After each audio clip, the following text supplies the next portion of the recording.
We are joined by Emma Fyffe from Venn to talk about what's going on in the world of video games and pop culture. Emma, hello. Hello. It's a wonderful Thursday. The sun is shining brightly, as is pretty normal here in Los Angeles. Yeah, it's just a great time to be alive. Yeah, Emma, before we get into the latest news, Star Wars Day, how'd you celebrate?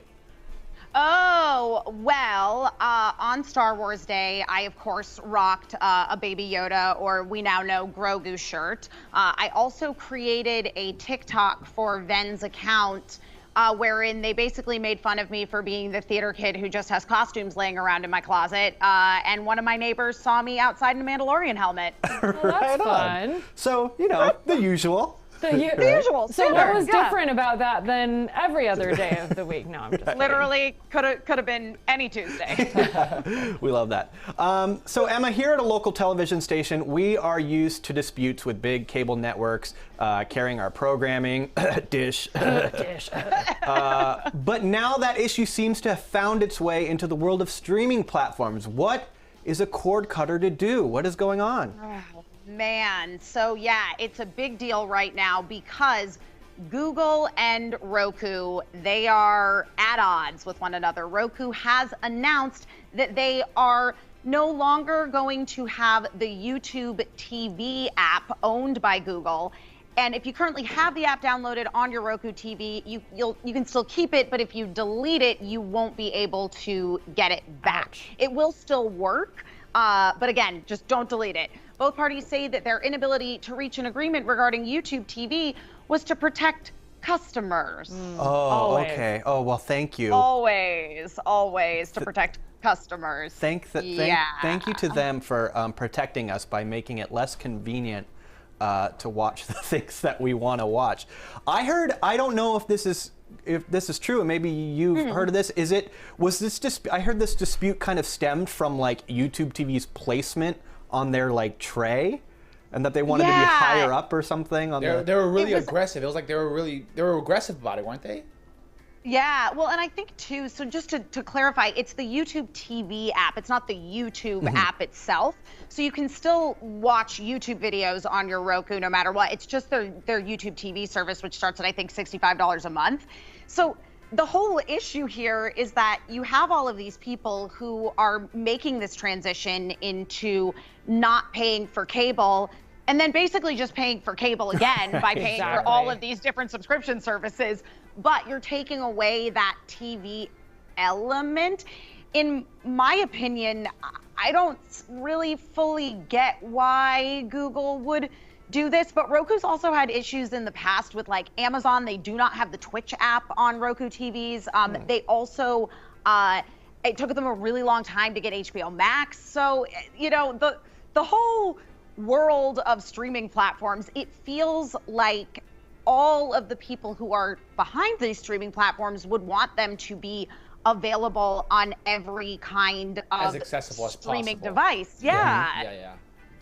Bizarre. Because aren't you just cutting yourself off from money, especially when, you know, there is Hulu, for example, on the Roku TVs. So you could just pay for Hulu's similar cable-esque service. Right. Yeah. Well, we do thank everybody watching now on your Roku TV Yes, for downloading the KTLA Plus Yeah. app. You don't need YouTube TV. You have us. Yeah. Yeah, speaking of disputes, maybe I'm a little biased in that opinion. The popular battle royale game Fortnite is now in a courtroom battle, and an interesting bit of information was recently revealed about the game's revenue. This feels like sacred information, Emma, that not a lot of businesses like getting out there. Yes, that is very true.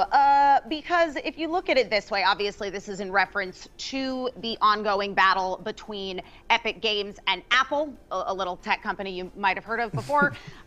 So the big thing that came out in the midst of this court case is the revenue that Epic Games was bringing in through Fortnite, which is you know, pretty staggering, I would say, considering that Fortnite is a free-to-play game. We did get some actual numbers from them, namely that Fortnite made Epic Games over $9 billion from 2018 to 2019. Very And there have been That's rumors that this crazy. game was dropping in popularity, but you know what? I think they're going to be okay. Yeah, Yeah. that is wild. Billion with a B.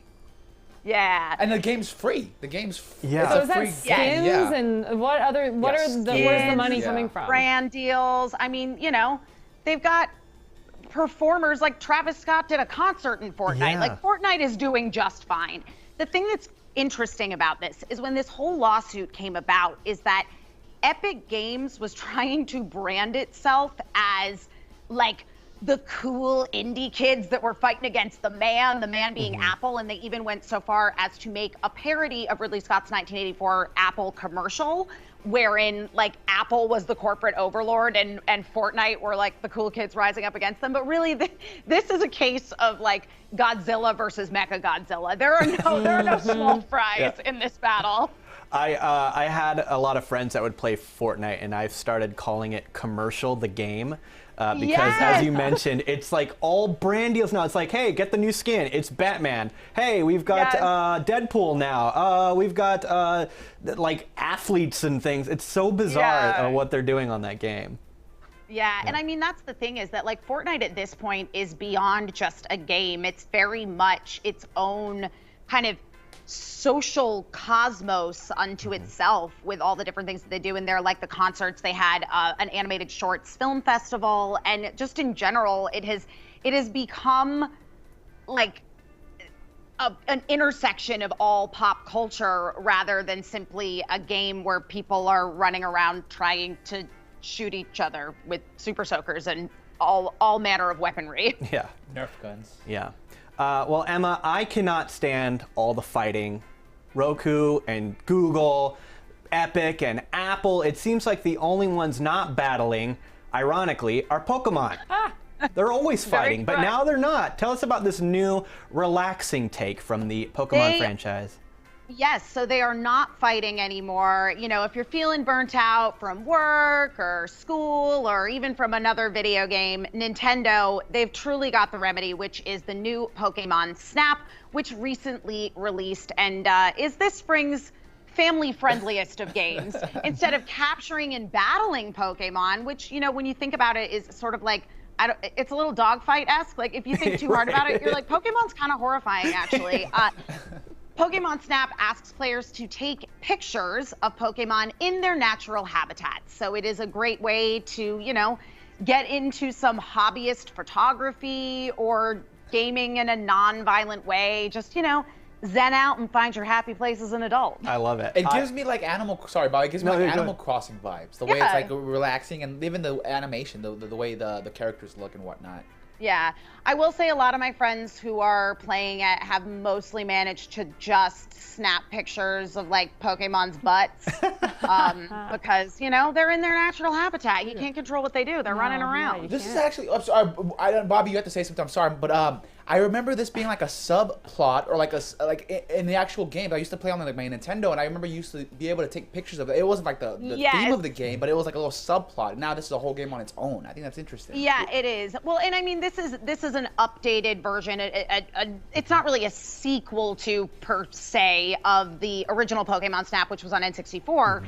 And that game really had a big cult following. So it's not surprising to me at all that they did release this new Pokemon Snap. And again, it takes advantage of a lot of the things that we saw with, say, Pokemon Go, which translated into Pokemon Let's Go on the Switch as well, where if you know you're playing handheld, you're actually kind of like looking around and taking That's pretty pictures of fun. Pokemon. That's cool. Yeah. That's what I was going to mention is I remember the N64 version. I never owned it, but I remember Yeah. going to Sears and going to the little N64 display demo thing and playing Pokemon Snap in the middle of Sears, trying to take a picture of a Lickitung, which you always had to do with his tongue out. Yes. You had to get the Lickitung Yeah. with his tongue out. It was the best. Challenge photo. accepted Yeah. from Bobby. Find it. Emma, where can we find you? Maybe with your tongue out, maybe not. Maybe with my tongue out, maybe not.